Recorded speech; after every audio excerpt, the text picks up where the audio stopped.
Évangile de Jésus-Christ selon saint Matthieu, chapitre 22, versets 34 à 40. Tu aimeras le Seigneur ton Dieu et ton prochain comme toi-même. En ce temps-là, les pharisiens, apprenant que Jésus avait fermé la bouche aux Sadducéens, se réunirent. Et l'un d'entre eux, un docteur de la loi, posa une question à Jésus pour le mettre à l'épreuve. « Maître, dans la loi, quel est le plus grand commandement ?»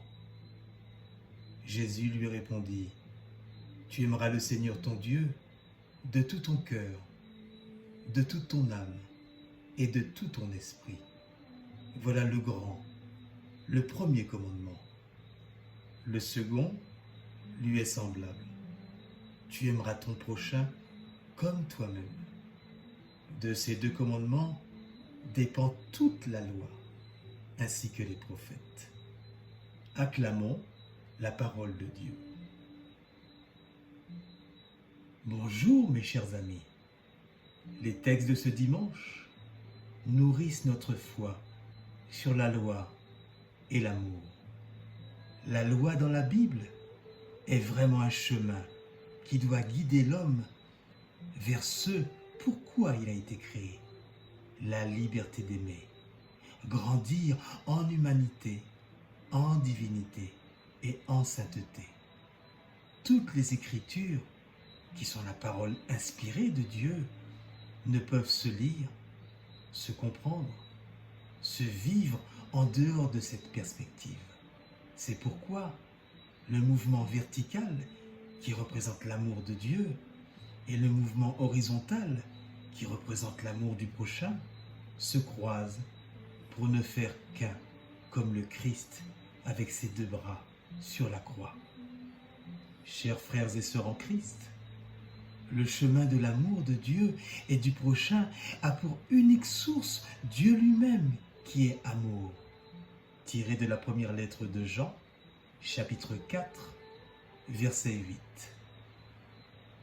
Mais attention, ce n'est pas un long fleuve tranquille, mais bien un chemin pavé d'embûches que nous découvrons tout au long de notre vie, de tous les jours et dans toutes les situations.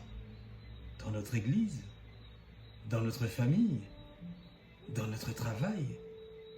Et ce qui est sûr, c'est que ce chemin nous contraint à quitter un amour égoïste pour rejoindre l'autre dans son quotidien, dans ses souffrances.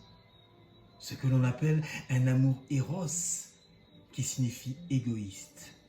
Je t'aime parce que tu m'aimes. Je t'aime parce que tu me rapportes quelque chose. Les nombreuses difficultés que nous éprouvons dans l'amour trouvent leur origine dans le regard négatif que nous portons sur nous-mêmes et que nous projetons inconsciemment sur les autres. Notre douleur de ne pas aimer ou de ne pas être aimé provient surtout du regard négatif de notre entourage. Nous n'avons pas besoin d'être aimés avec un grand respect, comme c'est la plupart du temps le cas. Mais nous sommes et nous nous construisons une vision pessimiste de nous-mêmes. Bien-aimés du Seigneur, aujourd'hui encore plus que jamais, et pour toujours, ces deux commandements sont d'actualité. Pas d'amour de Dieu sans amour du prochain, et pas d'amour du prochain sans amour de soi-même. Commence en toi l'œuvre de paix, disait saint Ambroise. Alors commence l'œuvre de Dieu en toi, en t'aimant d'abord, et non en aimant l'image rêvée de soi-même, dans un miroir comme Narcisse, mais comme véritablement aimé de Dieu. Autrement dit, savoir se regarder en vérité, avec son étonnement d'être, ses limites, son péché, ses ambiguïtés, s'accepter comme on est, se regarder soi-même avec miséricorde, pour pouvoir accepter les autres tels qu'ils sont, les regarder comme le Père du ciel les regarde, les aime et leur pardonne. Mes chers amis, prenons conscience ce matin que nous sommes tous aimés de Dieu et que cet amour nous grandit et nous permet d'aimer nous aussi comme lui.